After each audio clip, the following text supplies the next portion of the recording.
We are often asked how we decide on our routes. Well, we decide on the general direction based on the landscapes and sites that interest us.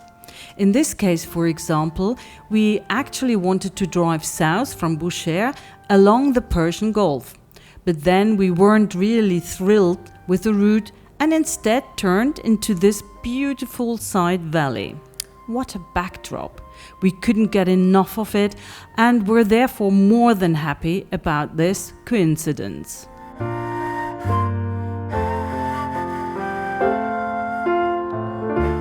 The valley connects the Gulf Road with a parallel road further east, and so it was a brilliant alternative for us.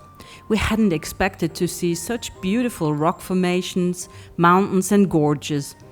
It's such a shame that we aren't allowed to film with a drone in Iran. There would have been great shots here.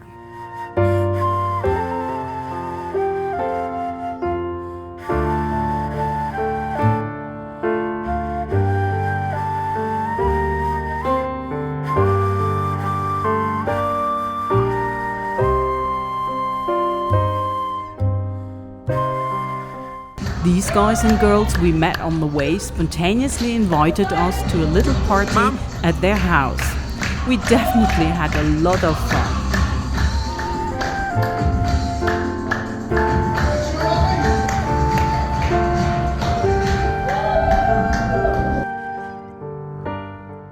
This experience with the young people, spontaneous and zestful life, is such as much as part of Iran as the beautiful landscapes or the diverse cultural heritage.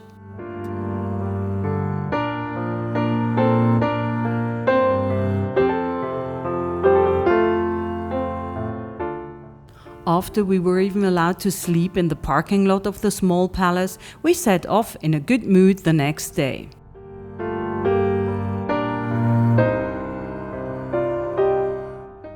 Even in this vastness with at least 3 lanes, sporty overtaking maneuvers are almost normal. We drive towards the Lut Desert. From here, it lies a good distance to the east behind the mountain range.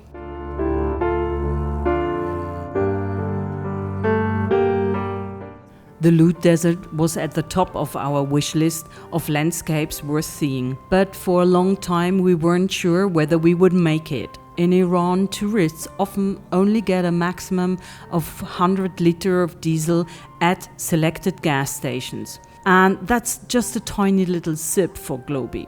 But we were lucky and were able to fill up a few more times and thus had enough reserves for this trip, luckily.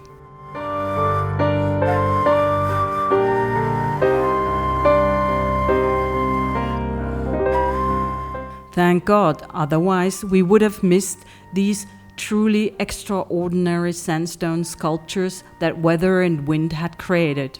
And that would have been a real shame. The formations are simply unforgettable beautiful, especially in the red-hot evening light.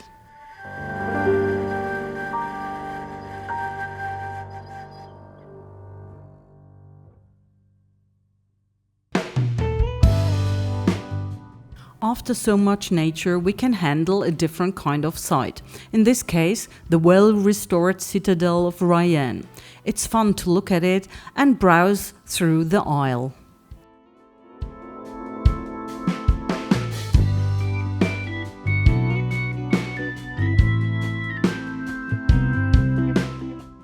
Just like the craft of copper hammering, which this lady shows us.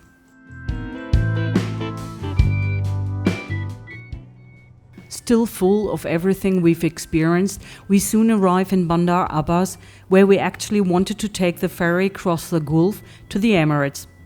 Unfortunately, there are currently no ships available for such large vehicles, so we had to take the coastal road along the Persian Gulf to leave Iran.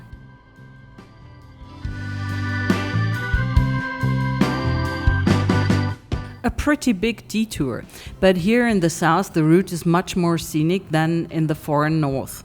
So we simply decide to just enjoy the detour.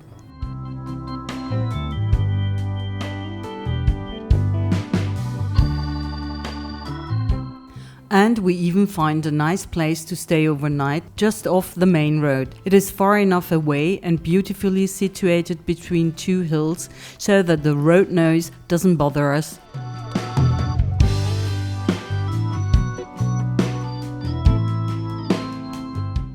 And the next day we are once again spoiled by the scenery.